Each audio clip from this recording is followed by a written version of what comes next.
Letter 464 by Charles Lamb. Enfield, November 6, 1828. My dear Novello, I am afraid I shall appear rather tardy in offering my congratulations, however sincere, upon your daughter's marriage. The truth is, I had put together a little serenata upon the occasion, but was prevented from sending it by my sister, to whose judgment I am apt to defer too much in these kind of things, so that now I have her consent, the offering, I am afraid, will have lost the grace of seasonableness. Such as it is, I send it. She thinks it a little too old-fashioned in the manner, too much like what they wrote a century back, but I cannot write in the modern style if I try ever so hard. I have attended to the proper divisions for the music, and you will have little difficulty in composing it. If I may advise, make Pepusch your model or blow. It will be necessary to have a good second voice, as the stress of the melody lies there.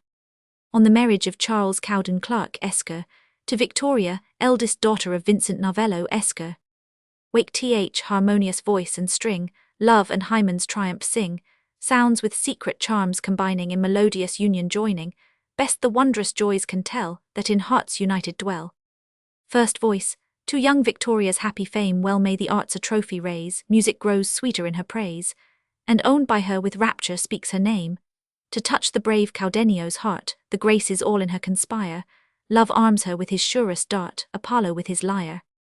The listening muses all around her think, tease Phoebus, strain they hear, and Cupid, drawing near to wound her, drops his bow and stands to hear. Second voice, while crowds of rivals with despair silent admire, or vainly court the fair, behold the happy conquest of her eyes, a hero is the glorious prize. In courts, in camps, thro' distant realms renowned, Caudenio comes. Victoria, see he comes with British honour crowned, love leads his eager steps to thee. In tender sighs he silence breaks, the fair his flame approves, consenting blushes warm her cheeks, she smiles, she yields, she loves.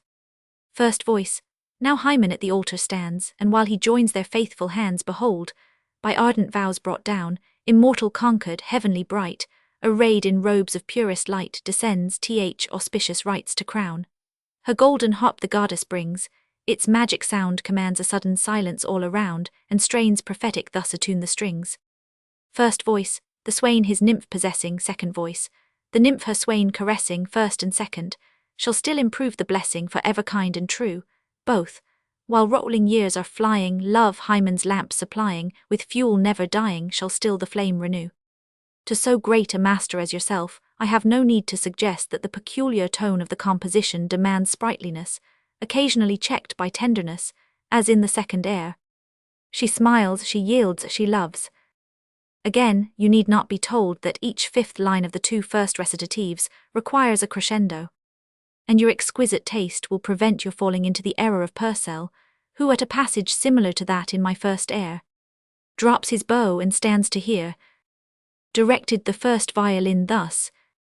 Here the first violin must drop his bow.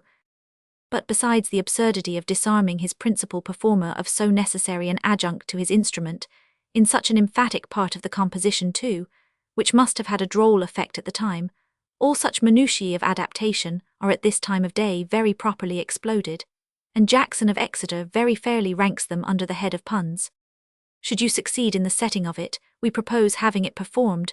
We have one very tolerable second voice here, and Mr. Holmes, I dare say, would supply the minor parts at the Greyhound, but it must be a secret to the young couple till we can get the band in readiness.